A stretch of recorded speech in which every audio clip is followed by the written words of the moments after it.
Hello मेरे प्यारे दोस्तों, मेरे प्यारे बच्चों, once again we will start the new topics. Actually the topic is not new but the things of approach जो है ये बिल्कुल नया होगा। फिजिक्स में हम लोग कैसे अप्रोच ले रहे हैं, मैंने पहले भी वीडियो बनाए हैं, बहुत सारे बनाए थे, बट उसके बाद थोड़ा सा ब्रेक हो गया।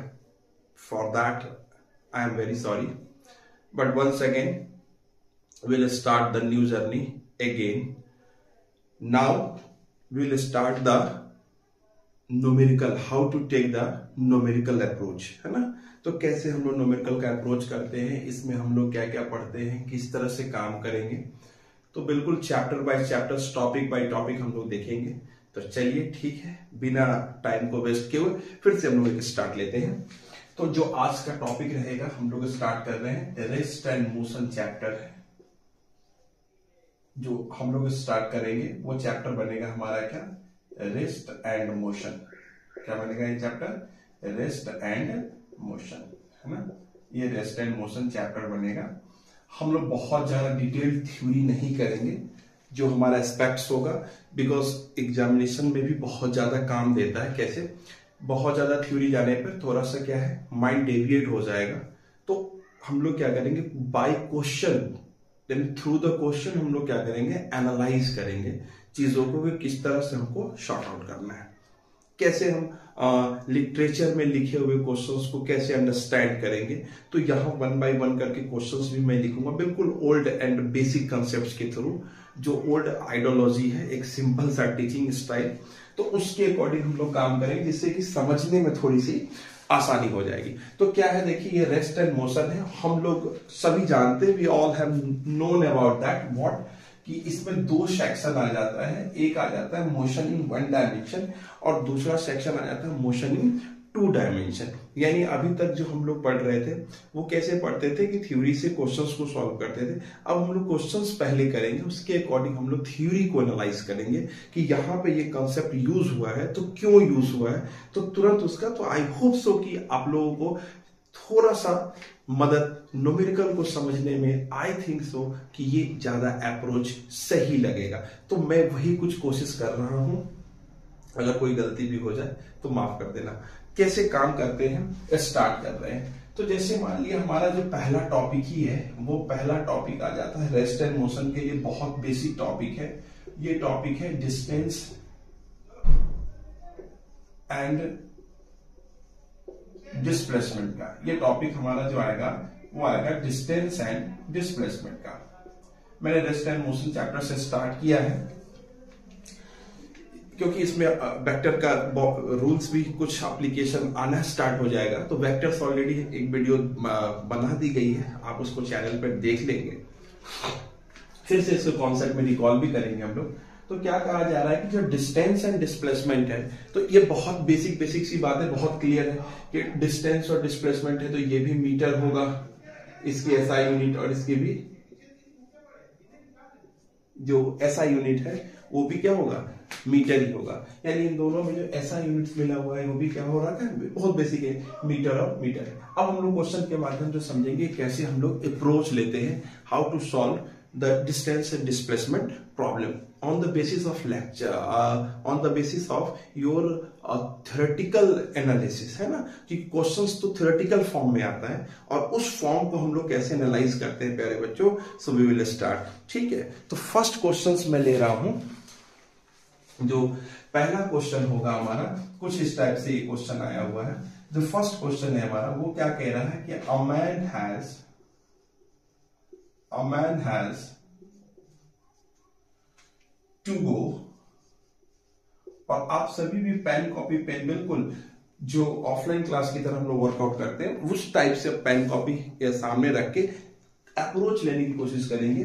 किस तरह से हम लोग कर रहे हैं, जैसे 50 मीटर ड्यू नॉर्थ। मेरे एक सिंपल सा सवाल मैं राइट करूंगा, बिकॉज इसको राइट करने से आपको भी फील आएगा कि बेसिक इनिशियल फेज में हम लोग क्वेश्चन को कैसे सॉल्व करते हैं, है ना। डायरेक्ट डायग्राम बना के अगर हम सॉल्व करते हैं तो यहां तो सॉल्व कर पाते हैं, बट एग्जाम में बेटा हमको दिक्कत आ जाती है। ये मैंने बहुत सारे बच्चों से जिसे देखा हूं, बच्चों के ऊपर ये काम करते हुए, तो दिक्कत आती है उनको। तो 40 मीटर ड्यू ईस्ट एंड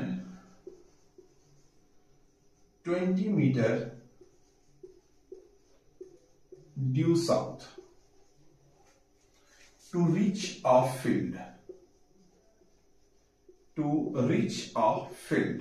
धीरे धीरे क्वेश्चंस के लेवल भी बढ़ाएंगे। अभी तो टॉपिक बहुत आसान है, लेकिन आप देख लेंगे 2 से 3 क्लासेस के आने तक में क्वेश्चंस का अपने लेवल पे होगा और बिल्कुल JEE मेंस और एडवांस को टच करने वाले सारे सवाल होंगे, जिससे वो सवाल एग्जाम में खुल जाए।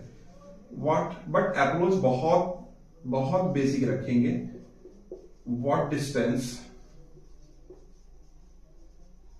he has to walk to reach the field, to reach the field, and B, what is his displacement from his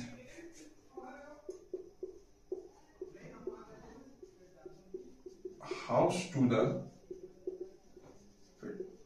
देखिए एक सवाल ये हमारे सामने आ गया हुआ।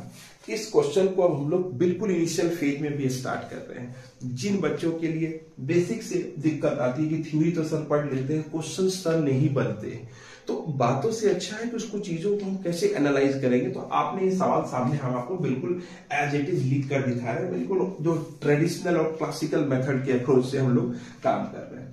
तो आई होप सो ये मदद करेगी आपको कि कैसे हम कॉन्सेप्ट्स को डील करते हैं। एक बात आप जान लीजिए, जब भी कोई क्वेश्चन फॉर्मेट में लिखा होता है, थ्योरेटिकल फॉर्मेट में लिखा होता है, अगर हमने क्वेश्चंस को पढ़ के अगर क्वेश्चन हम समझ जाते और क्वेश्चन यहीं से समझना स्टार्ट करेंगे, तब जब हम रोटेशंस वगैरह अच्छे चैप्टर्स में जब आएंगे, जब क्वेश्चन जो आपने टच नहीं किया है, आपको लगता होगा कि क्वेश्चन भारी है, ये क्वेश्चन नहीं बन पाएगा, आई होप सो बहुत इजी हो जाता है। बिकॉज हम स्टार्टिंग से ही थ्योरी के बेस पे काम करने वाले हैं। हम क्वेश्चन के वर्डिंग पे काम करेंगे, क्वेश्चंस को देखेंगे कैसे घुमाया, कहां से वो क्वेश्चन घूमता है, कौन सा कॉन्सेप्ट उस थ्योरी के पीछे छिपा हुआ है बच्चों, उस थ्योरी के पीछे कौन सा कॉन्सेप्ट छिपा हुआ है, उसको भी हम याद करने की कोशिश करेंगे। और जहां ब्यूटीफुल कॉन्सेप्ट आपको दिख जाएगा कि ये टर्निंग पॉइंट हो सकता है, आप उस कॉन्सेप्ट को, मैं फिर कह रहा हूं, कम लिखने से ही काम होगा। तो आपको क्या करना, उसके लिए प्रॉपर नोट्स बना लेना कि हाँ ये काम हम कर रहे हैं, तो हमारा इस कॉन्सेप्ट के बेस पे हमारा ये इस टाइप के क्वेश्चंस बनाए, और वो टाइप के क्वेश्चंस हमने ऑलरेडी यहाँ पर डिस्कस भी कर लेंगे। तो हमारे पास तुरंत विटनेस भी मिल जाएगा कि अच्छा इस कॉन्सेप्ट को इस टाइप के क्वेश्चन को सॉल्व करने में मिलता है। तो चलिए हम स्टार्ट कर रहे हैं। A man has to go 50 metre due north, 40 metre due east, 20 metre due south to reach a field. What distance he has to walk to reach the field? What is his displacement from his house to the field? मेरे प्यारे बच्चों, already हम लोगों ने ये जान रखा है कि हम लोग डिस्टेंस और डिस्प्लेसमेंट की खोज कर रहे हैं, but the way of the question pattern is different. The way of the question pattern is different. यहां पे कुछ बातें समझाई जा रही है। क्या कही जा रही है? 50 मीटर ड्यू नॉर्थ। अब वो कह रहा है कि आप 50 मीटर ड्यू नॉर्थ है, 40 मीटर ड्यू ईस्ट है, कैसे सॉल्व करेंगे? इसके लिए उन्होंने क्या कहा कि आपको ना वेक्टर्स के ऑपरेशंस आने चाहिए, वेक्टर का नोटिफिकेशन। आप घबराइए नहीं, धीरे धीरे सब चीजें आपके यूज टू मिला दूंगा, मैं आपको यूज टू मिला दूंगा कि कैसे हम वेक्टर्स के यूज कर रहे हैं। पढ़ने से नहीं हो रहा है, करने से सब कुछ हो रहा है। तो 50 मीटर हमारे पास बच्चों क्या है? ड्यू नॉर्थ है। तो हमने क्या किया, अच्छा वेक्टर्स में नहीं पता है, ऐसे तो बना सकते हैं। हमने कुछ ऐसे एक्सिस का डेवलपमेंट कर लिया और इस एक्सिस को हमने कुछ ये फॉर्मेट दे दिया। मान लो मैंने इस टाइप से फॉर्मेट बनाया एक्सिस के लिए।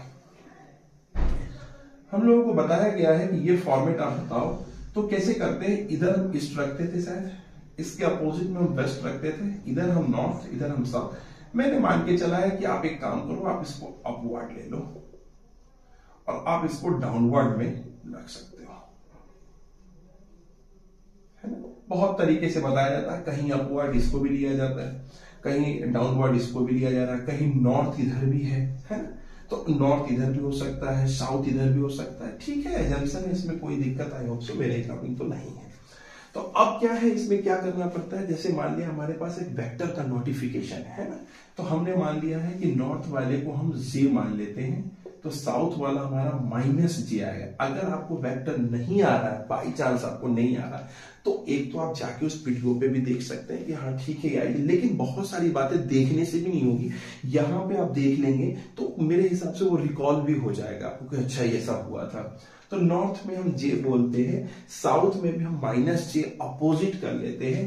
अपवर्ड कहीं पे भी होता है उसको हम के प्लस में दे रहे हैं जंक्शन में, यहाँ पे हम माइनस के दे रहे हैं। अपवर्ड और डाउनवर्ड का मतलब क्या होता है, जैसे ये बोर्ड के अंदर और बोर्ड के बाहर, ये अपवर्ड हो गया और ये डाउनवर्ड हो गया। देखिए बोर्ड के अंदर और बोर्ड के बाहर, इधर मान लिया हमने दे दिया आई दे दिया हमने, और इधर हमने दे दिया माइनस है। ये एक नोटिफिकेशन है जिसको अगर हमने ध्यान में रख लिया है तो इस टाइप के क्वेश्चंस बनाने में कभी दिक्कत नहीं आने वाली है, इस टाइप का क्वेश्चन कभी दिक्कत नहीं आने वाला। तो क्या कह रहा है कि a man has to go 50 metre due north, 50 metre due north. अगर ये मैन है 50 मीटर ड्यू नॉर्थ, यानी कोई भी चीज चलती है कहां से, ओरिजिन से चलती है, तो ओरिजिन से चला है तो 50 मीटर ऊपर आया है, यानी अकॉर्डिंग टू द क्वेश्चन देखा जाए तो वो 50 मीटर ड्यू नॉर्थ मतलब जे में चला गया। देखो मैं किसी आराम से लिख रहा हूं, मैंने लिखा 50 मीटर ड्यू नॉर्थ, तो 50 मीटर ड्यू नॉर्थ का मतलब क्या होता है, 50 मीटर जे में चला गया। उसके बाद क्या कह रहा है बच्चों, 40 मीटर ड्यू ईस्ट, तो 40 मीटर ड्यू ईस्ट चला गया, यानी नॉर्थ गया, पहले किधर गया है, ओरिजिन है, पहले वो नॉर्थ में गया है और उसके बाद वो किधर गया है, ईस्ट में गया है, तो वो किधर कितना गया है, 40 मीटर, इधर कितना गया है, 50 मीटर। हम लोग क्या कर रहे हैं, अप्रोच की बात कही गई थी, हमने थ्योरी पढ़ा, हमने क्वेश्चंस की थ्योरी को देखा। अच्छा, रिटन फॉर्मेट के क्वेश्चंस को हम पिक्टोरियल फॉर्मेट में ले रहा है। पिक्टोरियल कन्वर्ट का मतलब होता है आपका ब्रेन एक्सेप्ट कर चुका है। यहां बच्चों देखिए इंपॉर्टेंट बात क्या आती है, अगर हम डायरेक्ट पिक्टोरियल व्यू से क्वेश्चन बना रहे तो एग्जाम में डायरेक्ट पिक्टोरियल व्यू तो है ही नहीं, तो आपको बहुत फास्ट होना पड़ेगा, बिकॉज टाइम ड्यूरेशन भी रहता है। तो क्वेश्चन को पढ़ के पिक्टोरियल व्यू बनाना, धीरे धीरे स्टार्ट लेते हैं तो अपने आप वो तेज स्पीड आपके पास आ जाएगी। तो यहां पर कितना आ जाएगा, 50 मीटर नॉर्थ हो गया, 40 मीटर हमने ले लिया ईस्ट और 20 मीटर ड्यू साउथ, इसके बाद 20 मीटर वो साउथ आया, साउथ मतलब नीचे आ रहा है वो। तो देखो क्या क्या लिख सकता है वो, 50 जे लिख सकता है, उसके बाद 40 आई लिख सकता है और 20 माइनस जे लिख दिया, मतलब वो साउथ में आ गया। देखिए नोटिफिकेशंस भी ध्यान देंगे, मैंने प्लस 50 जे लिखा, मैं कुछ भी ना बोलूं तो समझ में आ जाता है कि अच्छा ये नॉर्थ है।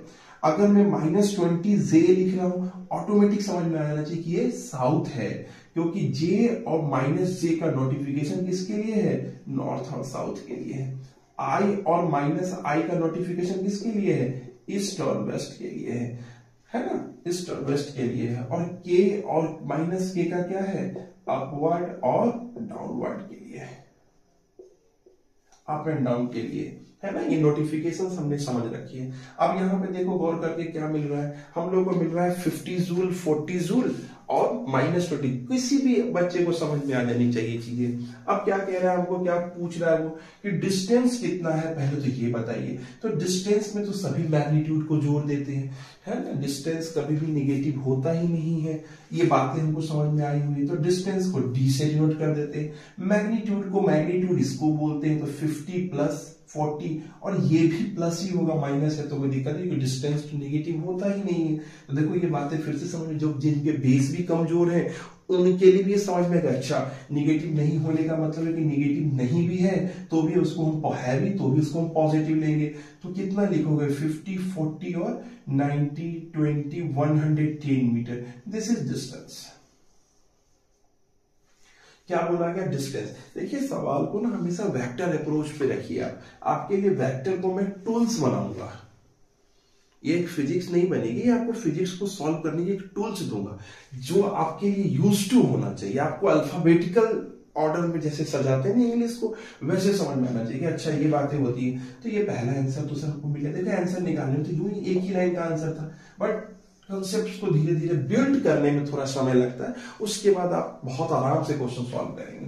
कह रहा what is his displacement, what is his displacement from his house. House कहां होगा, हाउस निश्चित तौर पे इस ओरिजिन पे होगा और यहां पे पहुंचा गया है, यहां पे पहुंचा गया है, तो हाउस कहां पे होगा, ओरिजिन पे होगा और यहां पे पहुंचा गया है। ये क्या है, final destination, this is field, house to the field, this is final destination. तो क्या मिला हमारे पास, 50i लिखेंगे प्लस 40j लिखेंगे और माइनस 20i लिखेंगे। 50j 20i और माइनस 20j है और इसको हम अगर नेट दे दें डिस्पोजिशन वेक्टर तो इसको हम r के नाम से दे देते हैं। देखिए वेक्टर को सॉल्व करने का तरीका अब आपको समझ में आ जाएगा। जैसे वेक्टर से हम किसी चीज में जाके सॉल्व कर रहे थे तो होता था क्या कि वो वेक्टर हम भूल जाते थे और हम वहां लगा नहीं पाते थे, बट हम यहाँ पे तुरंत माइंड वाला कहेगा अच्छा इस टाइप के क्वेश्चन को सॉल्व करने के लिए ये बात करी गई है। अगर मैं इसका मैग्नीट्यूड निकालूंगा, अगर मैं इसका मैग्नीट्यूड निकालूंगा तो नियम कह रहा है, क्या रूल कह रहा है कि आप इसके इस लाइन से लिखिए मोड, और बहुत इत्मीनान से मैं हर क्वेश्चंस के एनालिसिस को समझाऊंगा आपको यहाँ पे, और बहुत अच्छे अच्छे सवाल लेकर अच्छी अच्छी बुक्स के रेफरेंसेस को यूज करके बनाया गया वो हर वीडियो लेक्चर होगा। हमने ऐसा फार्मूला यूज कर लिया बेटा, 50 का स्क्वायर 40 का स्क्वायर और माइनस 20 का स्क्वायर अंडर रूट, ये कहीं भी वेक्टर लगेगा इन टर्म्स ऑफ डिस्प्लेसमेंट फोर्स, जो भी वेक्टर है उसको सॉल्व करने का सिर्फ एक ही आइडियोलॉजी होती है। तो क्या मिला हम लोगों को, आप बताएं। यहां मिला हम लोगों को 2500, यहां पे मिल रहा है व्हाट 1600 और यहां मिल रहा है व्हाट 400 अंडर रूट, है ना बेटा। यहां पे क्या मिला 400 under root. Now we can solve this problem. कितना हो जाएगा इसमें 2000 और ये निकल जाएगा 4500, है ना, इतना होगा। इसको हम सॉल्व कर लेते हैं तो हमारे पास इसका आंसर भी आ जाएगा। तो ये हमारे पास एक पैटर्न मिल गया कि डिस्प्लेसमेंट का हमने मैग्नीट्यूड निकाल लिया, बहुत अच्छे तरीके से हमने इसका मैग्नीट्यूड निकाल लिया। What is his displacement his house to the field, तो इसमें हमने सॉल्व कर लिया इसको। तो इस टाइप से अगर हम क्वेश्चन सॉल्व कर रहे हैं तो देखिए ये क्वेश्चन बहुत आसान तरीके से हो गया है, आप लोग इसको नोट कर सकते हैं।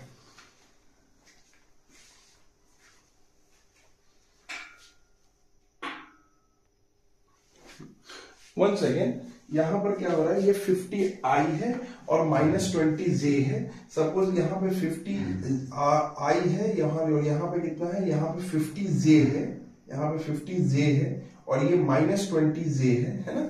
इसको अगर ध्यान से देखेंगे तो यहाँ पर कितना हो रहा है 50j हो रहा है और यहाँ माइनस 20j हो रहा है, तो सेम तो माइनस हो जाएगा 30j और ये आ जाएगा 40i। तो यहाँ पे हम क्या लिखेंगे 40i। अब हम लोग इसको आराम से सॉल्व कर सकते हैं। इसका मैग्नीट्यूड क्या आ जाएगा 40 का स्क्वायर प्लस 30 का स्क्वायर अंडर रूट आ जाएगा, ठीक है। यहाँ पे आ जाएगा 40 का स्क्वायर प्लस 30 का स्क्वायर, तो 40 का स्क्वायर कितना हो जाएगा, ये हो जाएगा 1600 प्लस 900, है ना। तो ये कितना आ जाएगा, ये आ जाएगा 2500 और इसका अगर हम रूट निकालेंगे दिस इज 50 मीटर। तो डिस्प्लेसमेंट आ गया 50 मीटर का और डिस्टेंस आ गया 110। तो ये तो इसका मैग्नीट्यूड निकला। एंगल कैसे निकालते हैं बच्चों, तो अगर ये क्वेश्चन नोट हो गया होगा तो अब हम इसका एंगल भी निकाल सकते हैं यहां से, है ना। देखिए अब हम इसका एंगल कैसे निकाल रहे हैं, हमारे पास जो पोजीशन ऑफ वेक्टर मिला था वो मिला था कुछ ऐसा। हमारे पास जो पोजीशन ऑफ वेक्टर मिला है वो कुछ ऐसा मिला है 40i प्लस 30j। तो पोजीशन वेक्टर में पढ़ाया गया है कि टेन थीटा निकालते हैं एंगल के लिए, तो क्या लिखते हैं जे के कंपोनेंट्स को, मैग्नीट्यूड को 30/40 and this is what, this is 3/4। तो थीटा इक्वल्स टू आ गया tan इनवर्स 3/4। तो इतना का एंगल हो गया और इतना का मैग्नीट्यूड हो गया। तो इस सेंस में भी हम लोग क्या कर सकते हैं, यहाँ पे सॉर्ट आउट कर सकते हैं प्रॉब्लम को और इस तरह से हमारा आंसर आ गया। तो एक लिटरेचर टाइप क्वेश्चंस को हम कैसे सॉल्व करते हैं उसके लिए बढ़िया एग्जांपल था। ऐसे 1 बाय 1 करके मैं एग्जांपल आपको दूसरा भी बताता हूं, है ना। तो सेकेंड क्वेश्चन लिखा जाए। सेकेंड क्वेश्चन अगर हम लिखेंगे, सेकेंड क्वेश्चन अगर हम कर रहे हैं, सेकेंड क्वेश्चन कहता है, so dear students next question number 2, ये क्वेश्चन नंबर 2 है हमारे लिए। फिर से क्या कह रहा है हमारे पास, क्या है, अ पार्टिकल स्टार्ट्स, आप लोग भी कॉपी पेन लेके आप स्टार्ट कर सकते हैं। A particle starts from the origin, goes along the x-axis to the point 20 meter, 0, and then returns along the same line to the point -20 and 0. Find the distance and displacement। फिर से घबराने की बात नहीं है। कैसे इस क्वेश्चन को हम लोग अप्रोच में लाते हैं, सबसे पहले हमने क्वेश्चन समझा है। क्या कह रहा, particle starts from the origin, यहीं पे आपको ध्यान देना है। यानी आपके पास बिल्कुल आपको एक अभी से आदत हो जानी चाहिए कि हम कोऑर्डिनेट्स को कैसे बनाते हैं, how to draw the coordinates. पहले आप कोऑर्डिनेट्स के लिए यूज्ड टू हो जाएंगे। आप क्या बनाएंगे, आप एक कोऑर्डिनेट्स बना लेंगे, है ना। आपने जैसे कोऑर्डिनेट्स बनाया, आपने क्या बनाया, आपने एक कोऑर्डिनेट्स बना लिया, और उस कोऑर्डिनेट्स में देखा गया है कि इस कोऑर्डिनेट्स में ये क्या है, ये आपके लिए ओरिजिन पॉइंट है। बिकॉज किस एक्सिस पे जाने की बात हो रही है, एक्स एक्सिस पे। तो इसके लिए अगर हमने मान लिया कि ये हमारा 20 मीटर का, क्योंकि (0) मतलब क्या दे रहा है, (0) मतलब दे रहा है कि वाई एक्सिस पे कुछ भी नहीं है। यानी पार्टिकल जो मूव कर रहा है, एक पार्टिकल जो मूव कर रहा है वो मूव सिर्फ एक्स एक्सिस के टुवर्ड्स ही कर रहा है। एक पार्टिकल जो मूव कर रहा है वो टुवर्ड्स एक्स एक्सिस ही कर रहा है, और वो कितना कर रहा है, 20 मीटर। उसके बाद क्या कह रहा है, देन रिटर्न्स, अब वो फिर से रिटर्न बैक हुआ है, पहले वो गया है, फिर से वो रिटर्न बैक हो रहा है। उसके बाद ऑन द सेम लाइन, इसी लाइन पे बैक हो रहा है, on the same line to the point, मान लेते हैं ये पॉइंट यहां पे है, एंड दिस इज -20 m, यहां तक पहुंच रहा है। यानी ओ से गया है ए, ओ से गया है ए, कैसे लिख रहे हैं, ओ से गया है ए। जरा देखिए क्वेश्चन कैसे सॉल्व करते हैं। पहले लिखा है ओ से गया है ए, फिर वो ए से गया है ओ, और फिर वो ओ से गया है, हमने इसका नाम दे देते हैं बी, फिर वो गया है बी। इतना प्रोसीजर चला है उसके लिए। पहले वो ओ से ए गया, फिर वो ए से ओ गया, फिर वो ओ से कहा गया, बी तक गया है। कह रहा है डिस्टेंस कितना हुआ उसका, डिस्टेंस फिर से निगेटिव होता नहीं है। पहले कहा गया ओ से ए, ओ से वो कितना गया है आगे, 20 मीटर आगे गया। ए से ओ में भी वो 20 मीटर ही गया है, क्योंकि यहां से जितना डिस्टेंस है उतना डिस्टेंस यहां से। अब ओ से वो बी की तरफ गया, क्योंकि डिस्टेंस निगेटिव होता नहीं है। तो देखो आप आराम से यहां पर आंसर लिख सकते हो, दिस इज कॉल्ड 60 मीटर। तो यानी जो पहला का आंसर आ गया वो आ गया 60 मीटर, है ना। कॉन्फिडेंस आया होगा। पहले क्वेश्चन से दूसरे क्वेश्चन को जैसे देखा गया वैसे समझा गया, अच्छा सर अब तो हम भी समझ रहे हैं कैसे कोऑर्डिनेट्स की तरफ हम चल रहे हैं, और डिस्टेंस और डिस्प्लेसमेंट का parameter according to the vector ले रहे हैं सर। ठीक है, अब हमने कैसे समझना, डिस्प्लेसमेंट समझना। पहले हम प्लस एक्स में गए हैं, यानी जो डिस्प्लेसमेंट है मैं उसको फिर से पोजीशन वेक्टर लिख रहा हूं। पहले हम प्लस एक्स में गए हैं, तो प्लस एक्स का मतलब होता है 20i प्लस, फिर हम माइनस, हम बैक हो रहे हैं, तो ये कितना हो रहा है, -20i। हम बैक हो रहे हैं, हम प्लस में जा रहे हैं, फिर हम बैक हो रहे हैं, और फिर हम बैक में ही आगे बढ़ रहे हैं x में, तो -20i। ये तो कैंसिल हो जाएगा, इसका मतलब है -20i, यानी जो मैग्नीट्यूड आ रहा है this is 20 metre. In 20 metre कौन से डायरेक्शन पे आ रहा है, along the positive x-axis, नहीं, along the negative x-axis, along the negative x-axis। क्यों समझ लिया, अभी ही ये सब चीजों का समय है। नेगेटिव एक्सिस, नेगेटिव x-axis, अभी इस चीजों का समझ है। कैसे समझ है कि सर हमारे पास जो ये वेक्टर है उसमें ये हमारा नेगेटिव साइन आ रहा है, और इसलिए कह रहा है कि ये नेगेटिव एक्सिस पे जाएगा। तो देखिए डिस्टेंस कभी भी नेगेटिव नहीं होता है बच्चों, इसके लिए उसका आंसर कितना आ रहा है, 60 metre is the answer.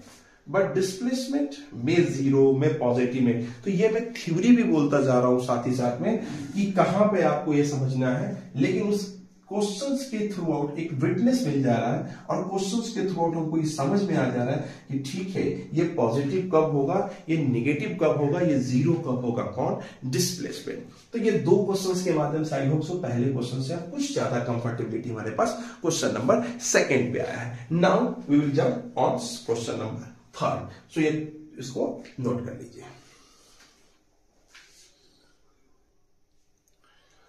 So question number 3 है। अब देखिए ये क्वेश्चन कहीं ना कहीं एग्जाम में आया हुआ है।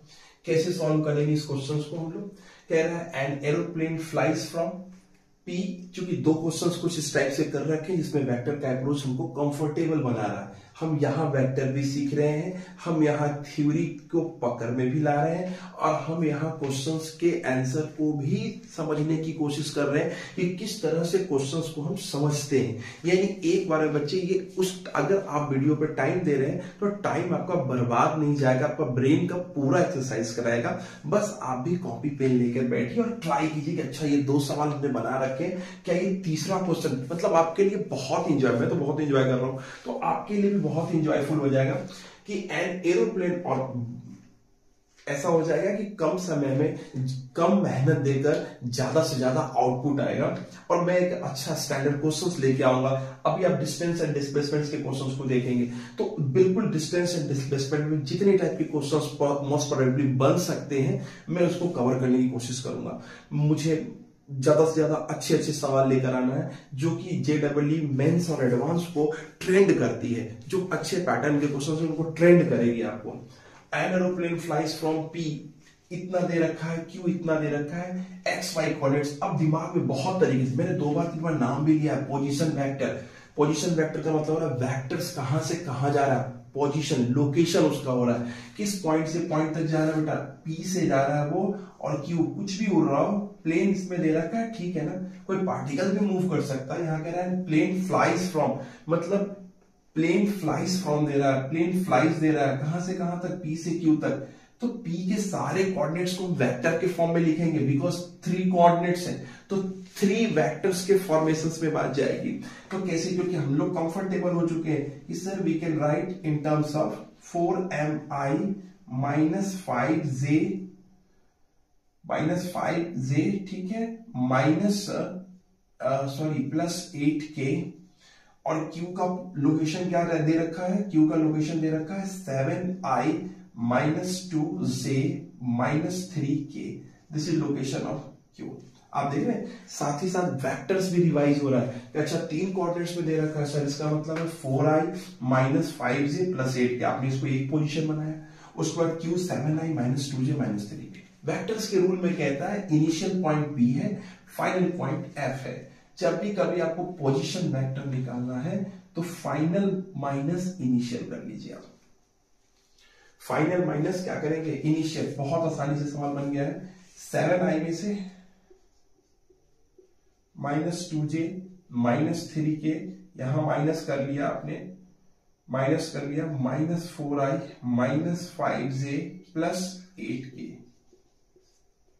तो क्या लिखेंगे, minus 7i minus 2j minus 3k, minus minus plus 4i minus minus plus 5j, और ये माइनस आ जाएगा आपके पास 8k। तो कितना मिलेगा, 11i, यहां कितना हो जाएगा, प्लस 3j माइनस 11k। कौन सा ऑप्शन है, ऑप्शन नंबर सी करेक्ट हो गया, ऑप्शन नंबर सी। कैसे समझ रहे हैं, साथ ही साथ हम वेक्टर्स को भी परख रहे हैं कि अच्छा वेक्टर में ये बात हमको हमेशा याद रखना पड़ेगा कि ठीक है इनिशियल जहां से लेके फाइनल की तरफ जाते हैं तो मतलब हम पहले फाइनल को लिखते हैं और उसमें से माइनस कर देते हैं, तो हमारा कौन सा वेक्टर मिल जाता है, पोजीशन वेक्टर।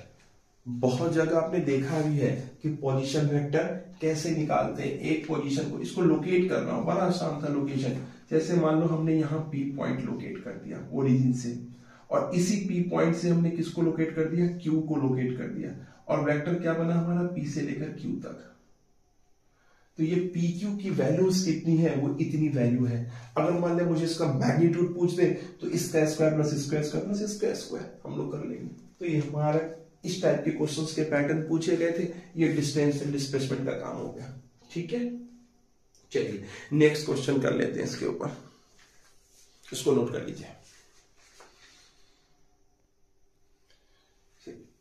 नेक्स्ट क्वेश्चन देखिए, क्वेश्चन का कुछ थोड़ा पैटर्न बदला है, पूछ वही रहा है, अभी भी वही पूछा जा रहा है, डिस्प्लेसमेंट एंड डिस्टेंस। आप यूज्ड टू हो रहे हैं, आपको कहीं भी डिस्टेंस एंड डिस्प्लेसमेंट दिखने लगा होगा। मैं दावा के साथ कह रहा हूं, तब से अब जैसे आप मुझे सीक्वेंस में जुड़ रहे हैं, आप इनर्शिया पूरी तरह से आपको पकड़ रखी है कि नहीं अब नहीं उठेंगे, यहां से क्वेश्चन समझ में आ रहा है, आपका ब्रेन बिल्कुल ट्रेंड हो रहा है। क्या कह रहा है, अ बॉडी मूव्स, अच्छा सर्कुलर पाथ का कॉन्सेप्ट है। देखिए कुछ बेसिक कॉन्सेप्ट हम पहले ही ले लेंगे। जब भी कभी सर्कुलर पाथ होता है तो इस तरह से पाथ बनती है। इस पाथ में बेटा इसको क्या बोलते हैं, इसको रेडियस बोलते हैं, बहुत बेसिक है, आता भी होगा। इनको पूरे को क्या बोलते हैं हम लोग, 2r बोलते हैं। यहां से लेकर यहां तक को क्या बोलते हैं, हाफ बोलते हैं। एक बार पूरा घूम गया तो उसको क्या बोलते हैं, फुल बोलते हैं। पूरे घूमने वाले पे एंगल कितना होता है, 2 पाई। हाफ पे एंगल कितना होता है, पाई। क्वार्टर पे कितना रहता है ये, पाई/2। पाई/2। मान लिया कोई गाड़ी यहां से चली, यहां आई तो कितना पाई आया, और फिर यहां आ गया तो कितना हो जाएगा, पाई प्लस पाई/2, यानी पाई आर प्लस पाई r/2, है ना। कुछ बेसिक्स कॉन्सेप्ट्स हो रहे हैं। एंगल की बात करें तो पूरे घूमने पे कितना का एंगल बन रहा है, 2 पाई का। आधे घूमने में कितना का एंगल बन रहा है, पाई का, और इसका एंगल कितना हो जाएगा, पाई/2 का। अब जैसे मान लिया जाए यहां से लेकर यहां तक चला जाएगा, सेमी, इसको क्या बोल रहे हैं हम लोग, सेमी सर्कुलर ट्रैक। पढ़िए, मैंने क्या बोला, क्वेश्चन के माध्यम से जहां थ्योरी आएगी वहां पूरी डिटेल दूंगा, जिससे कि नेक्स्ट क्वेश्चन आपको बहुत कंफर्टेबल फील होगा। कि अगर बॉडी में सर्कुलर पाथ की चर्चा की जा रही है तो अब ये क्या बन जाएगा, वो बन रहा है, ये ए बन रहा है। इसके बाद हम क्वेश्चन सॉल्व करेंगे, आई होप सो आप कर भी दिए होंगे। तो ये ओ ए और बी है, तो इसको हमने रेडियस आर दिया है। देखिए ये है सेमी सर्कुलर ट्रैक बोल सकते हैं, सेमी सर्कल बोल सकते हैं। सेमी सर्कल का सरकमफ्रेंस क्या होता है, पाई आर। किसका, सेमी सर्कल का। इसको हमने क्या बोला है, सेमी सर्कल।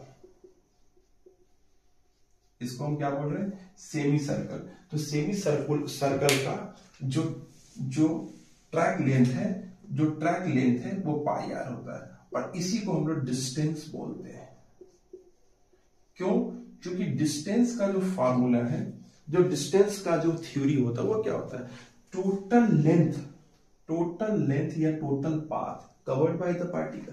तो पार्टिकल के द्वारा जो कवर किया गया है। अब जरा ध्यान से देखिए, पार्टिकल ने कहां से कहां कवर किया। मान लीजिए बी से ए कवर कर रहा है या ए से बी कवर कर रहा है, तो इस पार्टिकल का ये तो शॉर्टेस्ट पाथ होगा। अगर हम ए से बी डायरेक्ट आ जाए, ए से बी थ्रू सेंटर, बहुत शॉर्टेस्ट है, तो इसको हम लोग क्या बोलेंगे, डिस्प्लेसमेंट बोलेंगे। क्या बोलेंगे इसको हम लोग, डिस्प्लेसमेंट। तो जब भी कभी सर्कुलर पाथ की बात आ रही है तो उसके लिए हम ये ट्रैक ले रहे हैं, जो शॉर्टेस्ट पाथ हमको मिल रहा है वो हमारा क्या बन रहा है, डिस्प्लेसमेंट मिल रहा है। जैसे मान लिया जाए हमारे पास कुछ इस टाइप से भी थ्योरी आ सकती थी। अगर ये दे रखा है, ये भी रेडियस आ रहा है, ये भी रेडियस आ रहा है, यहाँ ए दे रखा है और यहाँ बी दे रखा है, तो ए से लेके बी तक तो ये कितना है, ये हाफ का भी हाफ है, तो मतलब इसका जो डिस्टेंस होगा वो कितना हो जाएगा, पाई r/2, बिकॉज यहां से यहां तक आने का पाई आर और यहां से पाई r2। बट अगर इसका डिस्प्लेसमेंट पूछा जाए तो फिर से शॉर्टेस्ट पाथ तो यही दिख रहा है ना मेरे को, तो यानी आर और आर, तो आर और आर स्क्वायर हम अंडर रूट कर लेंगे तो क्या मिल जाएगा हमको, √2r। तो बेटा इस टाइप से हम न्यूमेरिकल अप्रोच की तरह थ्योरी को भी समझेंगे तो कहीं भी क्वेश्चंस कुछ होगा। यानी मान लो तुमसे लिटरेचर में कोई भी क्वेश्चन पूछ रहा है, तुम्हारे माइंड को एक आदत सी पड़ जाएगी कि हर चीज का तुम एक मैथमेटिकल फॉर्मेशन में लेकर जाओगे, तो बहुत मदद होता है फिर से फिजिक्स समझने में। फिजिक्स हमको वही नहीं समझ में आता है क्योंकि जहां पे लिटरेचर लिखी गई हुई है उस लिटरेचर को, अब उसके बाद अगर आप थ्योरी भी बुक से पढ़ते हो ना, तो जो मुझे समझ में आ रहा है कि अगर आप थ्योरी भी बुक से पढ़ते हो तो बुक पढ़ने में आपको इंटरेस्ट आएगा, बिकॉज आप पढ़ते जाओगे और आपके ब्रेन के पीछे ना वो सब कुछ बनता चला जाता है, वो फिगर, वो लेआउट, वो सब तैयार होता चला जाएगा। तो अगर जैसे ध्यान से देखेंगे तो ये थ्योरी हमारे लिए बहुत काम की हो गई। अब हमारे पास एक सरफेस लेवल पे थ्योरी हमको मिल चुका है अप्रोच लेने के हिसाब से। अब हमारे पास अप्रोच आएगा, उस थ्योरी को हम लोग क्या करेंगे, मेमोराइज कर लेते हैं कि एक बॉडी है जो कि मूव कर रहा है in the path of radius दे रखा R from A to B. देखो जरा ध्यान से, वो यहां से यहां तक आ रहा है बेटा, यानी वो ऐसे आ रहा है, दे रखा है direction question as shown. It's displacement and distance पूछा जा रहा है। डिस्प्लेसमेंट क्या होगा, फिर से देखो कहां से कहां आ रहा है, वो ए से लेकर बी तक जा रहा है। डिस्टेंस क्या होगा, तो डिस्प्लेसमेंट तो एक शॉर्टेस्ट पाथ है। जरा ध्यान से देखेंगे, मैंने अभी बताया कि अगर मैं यहां से लेकर यहां आता हूं तो वो एक सेमी सर्कल बनाता है और उसकी वैल्यू हो जाती है पाई आर, बट वो यहां भी आ रहा है, यानी वो आधा पाई आर बाय कितना 2। तो तो इसका मतलब हो जाएगा 3πr/2। देखिए ये समझ में भी आ गया होगा और कितने बच्चों ने पहले कर भी लिया होगा अगर क्वेश्चंस को पढ़ के ट्राई किया होगा, बिकॉज ये सारी बातें अभी अभी जस्ट मैंने बताई भी है और आपका अपना भी माइंड है बिकॉज इजी क्वेश्चन भी था। बट मुझे तो हर तरह के टॉपिक्स को कंसल्ट करना है कि डिस्प्लेसमेंट इक्वल्स टू कितनी वैल्यू आ गई, डिस्प्लेसमेंट आ गया हमारा कितना 3πr/2। डिस्टेंस कितना आएगा बच्चे, सॉरी ये तो डिस्टेंस है ना, ये तो डिस्टेंस है ना, ये डिस्टेंस है। टोटल लेंथ तो हमारा ये हो गया ना, सॉरी टोटल लेंथ कितना हो गया, ए से लेकर यहां तक आए थे और यहां तक आ गया, तो ये डिस्टेंस आ गया। ठीक है, डिस्प्लेसमेंट फिर से आपको बताया गया है कि ये रेडियस है, शॉर्टेस्ट पाथ हमारे लिए अभी भी ये है ए से बी तक आने का, this is the shortest path, अभी बताया है आर। तो ये डिस्टेंस निकालने, ये डिस्प्लेसमेंट निकालने के लिए क्या करना पड़ेगा, आर का स्क्वायर प्लस आर का स्क्वायर अंडर रूट। तो कितना लिखोगे बोलो, r√2 या √2 आर भी बोल सकते हैं। चलो ध्यान से देखो, कोई बच्चा ऐसा भी बोल सकता है कि सर अभी आपने वेक्टर पढ़ाया था, इसको वेक्टर के फॉर्म में कर सकते हैं, तो बिल्कुल कर सकते हैं। कैसे करेंगे आप, इसको ए बी वेक्टर लिखेंगे। देखिए आर में पॉजिटिव जा रहे हैं हम, तो आर आई माइनस क्या लिखेंगे, आर जे। बट इसका अगर हम मैग्नीट्यूड निकाल के देखते हैं तो मैग्नीट्यूड निकालने का प्रोसेस अभी भी वही है। आप अपने कॉन्सेप्ट्स को बिल्कुल एज इट इज रखें और सॉल्व करें। देखिए वहां से भी वही रिजल्ट आ रहा है जो रिजल्ट यहां से आ रहा है, तो इसमें कोई दिक्कत वाली बात नहीं है। ये आइडियोलॉजी है, ये इस टाइप के यूज टू अगर आप वेक्टर से हो रहे हैं तो बहुत अच्छी बात है, बिकॉज जैसे जैसे हम फिजिक्स में आगे बढ़ते चले जाएंगे, अगर आपका यहां सब कुछ क्लियर, तो मैं दावे के साथ कहता हूं फर्दर फिजिक्स आपको इजी फील होगा, क्योंकि आपकी आदत यहां से, यानी ब्रिंगिंग जिसको बोलते हैं। अब ब्रिंगिंग आपकी यहां से किस लहजे पे हुई है, हमने क्या किया है, रेस्ट एंड मोशन को बहुत डायग्राम देख के हम लोग सॉल्व करना चाहा, आगे लिटरेचर आ गया, हम लोगों को फिजिक्स टफ लग रहा है, लेकिन हमने आगे ही क्वेश्चंस को समझा, लिटरेचर पढ़ा, उसके अकॉर्डिंग बेस कर रहे हैं। तो इसका जो आंसर आ जाएगा बच्चे √2r, यानी r√2 इंटू 3πr/2, इस टाइप के क्वेश्चन सॉल्व हो जाएंगे, है ना। तो इससे कोई भी सवाल सॉल्व हो सकता है, सेमी सर्कुलर का भी हो सकता है, क्लॉक वाले भी कुछ कुछ क्वेश्चंस दिए जाते हैं। तो ठीक है, ये डिस्टेंस एंड डिस्प्लेसमेंट के लिए बहुत अच्छा रहा। डिस्टेंस एंड डिस्प्लेसमेंट को यूज करके जो नेक्स्ट वीडियो आएगी वो आएगी एवरेज स्पीड और वेलोसिटी। आपको इसका फॉर्मूला भी पता है, मैं बेसिक्स को स्टार्ट करने से पहले, क्वेश्चन सॉल्व करने से पहले इसका भी थोड़ा बहुत इंट्रोडक्शन दूंगा, और पूरा जो कंसेप्ट है वो ड्यूरिंग द सॉल्विंग ऑफ। तब तक के लिए बने रहना, अच्छे से पढ़ो, best of luck, thank you.